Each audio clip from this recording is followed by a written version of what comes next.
السلام علیکم۔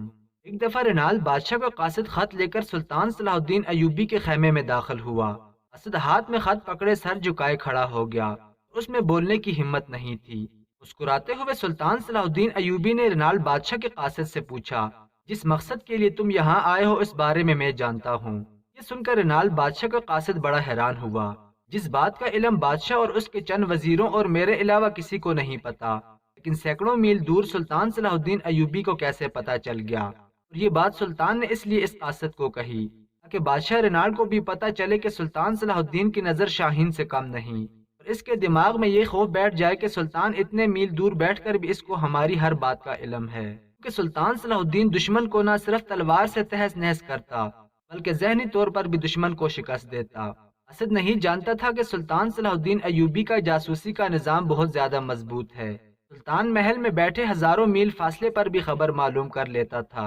سلطان صلاح الدین ایوبی کو اس کے جاسوس علی بن سفیان نے پہلے ہی بتا دیا تھا کہ رینال بادشاہ بہت بڑے جشن کا انتظام کرنے والا ہے اور اس جشن میں بہت سے بادشاہ وزراء امیر شرکت کریں گے، لیکن حیرت کی بات یہ ہے کہ وہ آپ کو مہمان خصوصی کے طور پر دعوت دینے والا ہے۔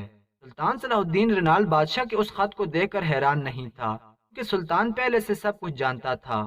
علی بن سفیان نے سلطان صلاح الدین ایوبی کو جب بتایا رینال بادشاہ نے ایک جشن کا انتظام کیا اور اس میں بڑے بڑے بادشاہ، وزیر، امراء اور مجھے بھی دعوت دینے والا ہے، تو سلطان سمجھ گیا کہ اس جشن کے پیچھے رینال بادشاہ کی بہت بڑی چال ہے، اس کے پیچھے اس کا بہت بڑا مقصد ہے۔ سلطان صلاح الدین اپنے دشمنوں سے ہر وقت چوکنا رہتا تھا اور اس لیے سلطان صلاح الدین نے اپنی سلطنت سے دور کئی میلوں تک جاسوس پھیلا رکھے تھے۔ سلطان کہتا تھا کہ یہ جاسوس میرے بازو ہیں اور ان کے بغیر ایک خیمہ بھی فتح کرنا کسی بھی جنگجو کے لیے آسان نہیں۔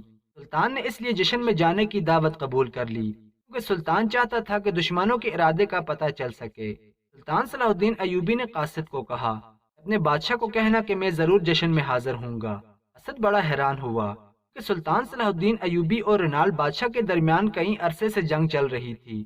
اس قاصد نے سمجھا کہ شاید سلطان اس خوف سے اپنے دشمنوں کے قلعے میں نہیں آئے گا، لیکن وہ نہیں جانتا تھا کہ سلطان صلاح الدین جب کاٹنے کو آئے تو پہاڑ بھی سلطان صلاح الدین کے آگے ٹک نہیں پاتے۔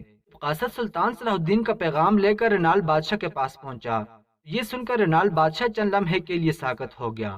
رینال ٹٹیلون کا بادشاہ تھا اور مستقبل میں اس نے سلطان کے ساتھ بہت ساری جنگیں لڑیں، لیکن اوروں کی طرح سلطان صلاح الدین کے ہاتھوں اس کو بھی شکست ہوئی۔ ٹٹیلون کے بادشاہ رینال نے مسلمان تاجروں اور حاجیوں کو دریائے احمر کے راستے پریشان کیا۔ یہ وہ راستہ تھا جو سلطان صلاح الدین ایوبی آمد و رفت کے لیے کھلا رکھنا چاہتا تھا۔ اس کے جواب میں سلطان نے 30 چھوٹی کشتیوں پر مشتمل ایک بیڑا تیار کروایا اور بیروت پر حملہ کر دیا۔ اس بادشاہ کی سلطنت کو تہس نہس کر دیا۔ رینال نے شہر مکہ اور مدینہ پر حملہ کرنے کی کوشش کی تھی اور حاجیوں کے قافلوں کو لوٹا تھا۔ رینال بادشاہ نے کہا کہ اگر میں سلطان صلاح الدین ایوبی کی جگہ ہوتا کبھی بھی اس کے جشن میں نہیں جاتا۔ اس نے پھر کہا کہ جب گیدڑ کو موت آتی ہے تو وہ پھر بھیڑیوں کے جھنڈ میں گھس جاتا ہے۔ یہ سن کر رینال بادشاہ کے دربار میں قہقہے لگنے لگے۔ جشن کا وقت قریب آ رہا تھا، لیکن رینال بادشاہ کو ابھی یقین نہیں تھا کہ سلطان صلاح الدین ایوبی جشن میں آئے گا۔ سلطان کی سوچ کے مطابق رینال بادشاہ نے سلطان کے لیے بہت بڑا منصوبہ تیار کر رکھا تھا۔ اس جشن میں اس نے اپنے منصوبے کو پائے تکمیل تک پہنچانا تھا۔ جشن کا دن آ گیا تھا۔ سلطان صلاح الدین ایوبی نماز پڑھ کر اپنے گھوڑے پر سوار ہوا اور صرف اپنے 2 سپاہیوں کے ساتھ رینال بادشاہ کے محل کی طرف چل پڑا۔ جب سلطان صلاح الدین ایوبی محل پہنچا تو 1000 گھوڑا جس پر سپاہی بیٹھے ہوئے تھے سلطان صلاح الدین ایوبی کے استقبال کے لیے آئے۔ خود رینال بادشاہ سلطان کے پاس آیا، سلطان کو اپنی نشست پر لے گیا اور اپنے جشن کے بارے میں بتانے لگا۔ رینال نے کہا کہ میں نے اس جشن میں 100 اونٹ، 500 بھیڑیں، 300 دمبے اور مٹھائی تیار کی گئی ہے اور یہ سب آپ کی خدمت میں کی گئی ہے۔ سلطان صلاح الدین ایوبی کے سامنے کھانا پیش کیا گیا۔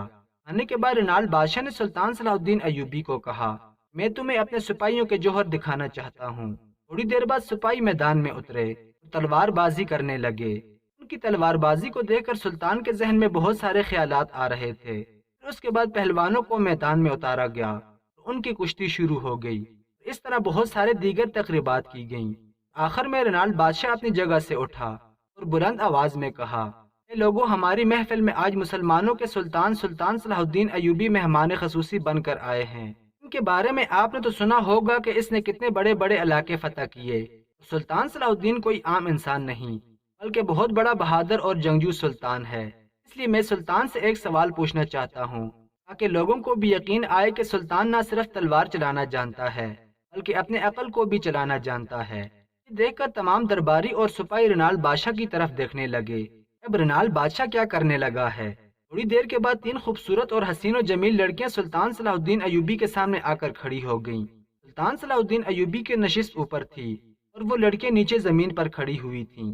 سلطان نے اپنی نظریں جھکا لی تھیں کیونکہ سلطان نہ ہی شراب اور نہ ہی عورتوں میں دلچسپی رکھتا تھا بلکہ ان کو سخت نفرت کی نگاہ سے دیکھتا تھا۔ بادشاہ نے کہا، سلطان معظم، میرا سوال یہ ہے، 3 لڑکیاں جو آپ کے سامنے کھڑی ہیں ان میں ایک کنواری ہے اور 2 ایسی ہیں جن کا پردہ بکارت زائل ہو چکا ہے اور اب یہ کنواری نہیں رہی، لہٰذا آپ ان تینوں کو دیکھ کر بتاؤ کہ ان میں سے کون سی لڑکی کنواری ہے اور کون سی لڑکی کنواری نہیں۔ رنال بادشاہ نے سوچ رکھا تھا کہ سلطان صلاح الدین کو اتنے بڑے جشن میں بڑے بڑے بادشاہوں، وزیروں اور امراء کے سامنے رسوا کرے گا۔ تمام لوگ سلطان صلاح الدین ایوبی کو حیرت کی نظروں سے دیکھ رہے تھے۔ سلطان صلاح الدین ایوبی رنال بادشاہ کی اس پریکشا سے نہیں اتر سکے گا۔ تھوڑی دیر سوچنے کے بعد سلطان صلاح الدین ایوبی نے ان تینوں میں سے ایک لڑکی کو کہا، تم ایک طرف ہو جاؤ۔ پھر سلطان اپنی نشست سے اٹھا اور کہا، بے شک سلطان عورتوں سے سخت نفرت کرتا ہے اور شراب اور عورتوں کو پسند نہیں کرتا، لیکن سلطان جتنا عورتوں کو جانتا ہے اتنا شاید جنگ کے اصولوں کو بھی نہیں جانتا ہوگا۔ پھر سلطان نے اپنے نیام سے تلوار لہراتے ہوئے کہا، ان میں سے یہ لڑکی کنواری ہے اور باقی 2 اپنا کنوارا پن کھو چکی ہیں۔ اور پھر سلطان نے بادشاہ کی طرف مخاطب ہوتے ہوئے کہا، بتاؤ کیا میں سچ کہہ رہا ہوں؟ یہ دیکھ کر رنال بادشاہ بڑا حیران ہوا اور پھیکی مسکراہٹ کے ساتھ کہا، مسلمانوں کے سلطان صلاح الدین ایوبی، آپ کو کیسے پتا چلا ان میں سے یہ لڑکی کنواری ہے اور باقی 2 کنواری نہیں؟ سلطان نے کہا، جب میں نے ان تینوں کی طرف دیکھا ان میں 2 کی آنکھوں میں مجھے وہ شرم محسوس نہ ہوئی جو اس لڑکی میں ہوئی، کہ یہ کئی مردوں کے ساتھ وقت گزار چکی ہیں، لہٰذا ان کی آنکھوں میں وہ شرم ختم ہو چکا تھا۔ سلطان نے کہا، اس لیے اس لڑکی میں نے وہ شرم محسوس کی جو اس کی آنکھوں میں تھی، لیکن ان 2 لڑکیوں کی آنکھوں میں وہ شرم بالکل نہیں تھی۔ وہ مجھے ایسے دیکھ رہی تھی جیسے ایک بھوکا بھیڑیا اپنے شکار کو دیکھتا ہے، لیکن جب میں نے اس لڑکی کی طرف دیکھا قدرتی طور پر اس کی آنکھیں جھک گئیں اور میں سمجھ گیا کہ یہ لڑکی ابھی کنواری ہے، کسی نامحرم کے قریب بھی نہیں گئی۔ بعد میں سلطان کو بتایا گیا کہ یہ لڑکی ایک بزرگ کی بیٹی ہے جو نہایت ہی شریف اور معزز ہے، لیکن رنال بادشاہ نے بوڑھے کو ڈرا دھمکا کر سلطان کے سامنے اپنی بیٹی کو پیش کرنے کا حکم دیا۔ اس کے بعد سلطان صلاح الدین ایوبی نے اپنے نیام سے تلوار نکالی اور ایک سپاہی سے تلوار لے کر سلطان نے اس تلوار کو ہوا میں اچھالا اور اپنی تلوار کو لہراتے ہوئے اس تلوار کے 2 ٹکڑے کر دیے۔ پھر سلطان نے کہا، ٹریلیون کے بادشاہ، اگر تمہارے سپاہیوں میں اتنی مہارت ہے میری طرح تلوار کے 2 ٹکڑے کر کے دکھاؤ۔ لیکن کوئی بھی سلطان صلاح الدین ایوبی کے چیلنج کو قبول نہ کر سکا۔